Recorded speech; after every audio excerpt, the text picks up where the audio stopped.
Salut à toutes les créatures de l'imaginaire, je suis Tolsfable et aujourd'hui je vous parle du nouveau film des studios Pixar En Avant réalisé par Dan Scanlon.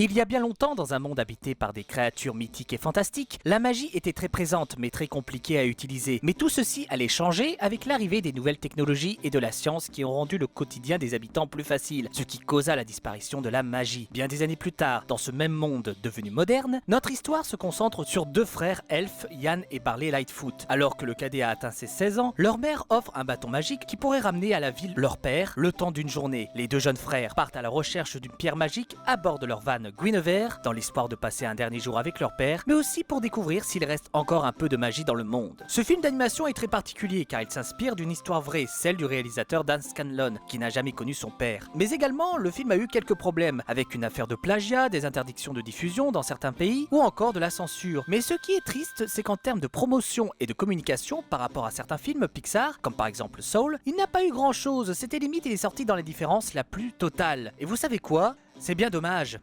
Merde. Mais avant cela, je vais vous parler des quelques défauts du film et ça va être rapide. Si vous vous attendez à un film qui rentre tout de suite dans le vif du sujet, où nos protagonistes se lancent dans l'aventure, vous pouvez oublier tout de suite. Le film prend son temps, installe son univers et met en place la situation, ce qui, peut-être, pour certains ou certaines personnes, peut poser problème. Surtout que le moment où les deux frères partent en voyage met un peu de temps à se lancer. Et si vous vous attendez à un film très drôle, ce sera pas forcément le cas. Attention, il y a des blagues qui fonctionnent, mais disons que le film se rapproche plus d'une quête où ils vont vivre une grande aventure plutôt qu'un film comique. Aussi, si vous êtes un gros passionné de Pixar, vous allez peut-être trouver le film un peu moins impressionnant techniquement, en comparaison avec d'autres films comme Toy Story, voire Wall-E. Mais cela reste un très grand Pixar. Et c'est tout.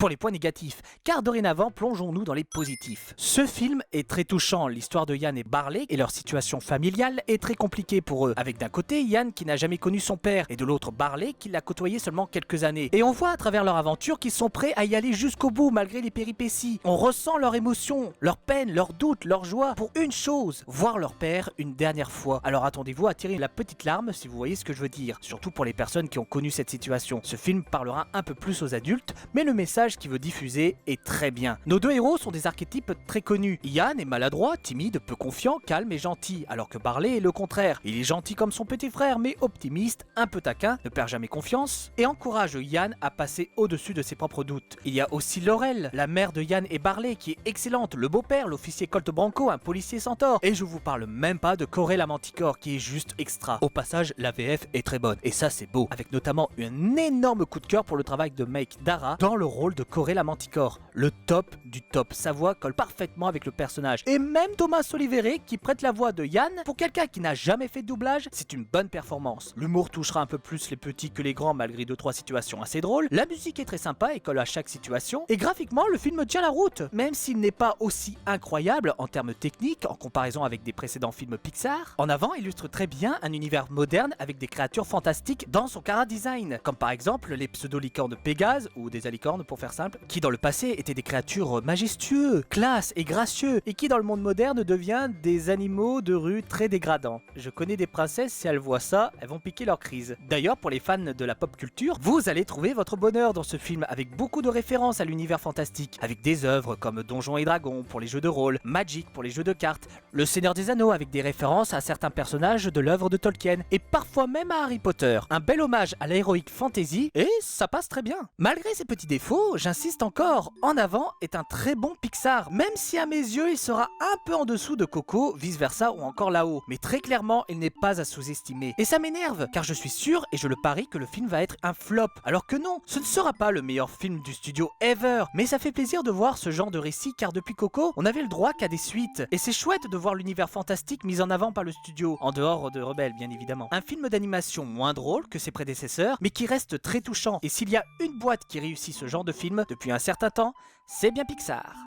Voilà, cette critique sur En Avant est terminée. Merci d'avoir regardé la vidéo jusqu'au bout. C'était Tolsfable et je vous dis à très bientôt pour la prochaine vidéo. Bye bye. Bon, là, c'est plus possible. Tonton, tu peux me dire ce que tu fais? Parce que je t'attends depuis plus de 6 mois maintenant et...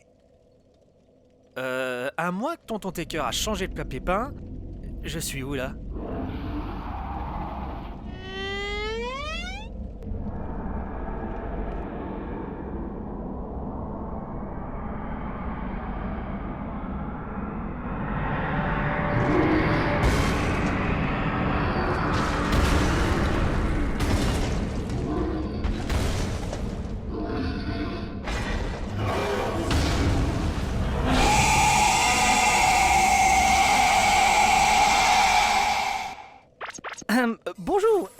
C'est la magie de l'amitié.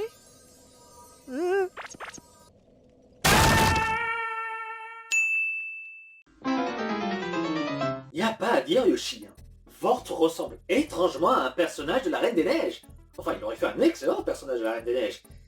Bien que se comportant à quatre pattes et dont son armure est plus proche d'une tenue de sadomaso. Non, je confirme, il aurait fait un très bon personnage. T'as entendu? Toss fait ball? Aouh! Mes côtes! Ouch! Apporte le champagne, Yoshi! Quelqu'un est passé à travers mon toit!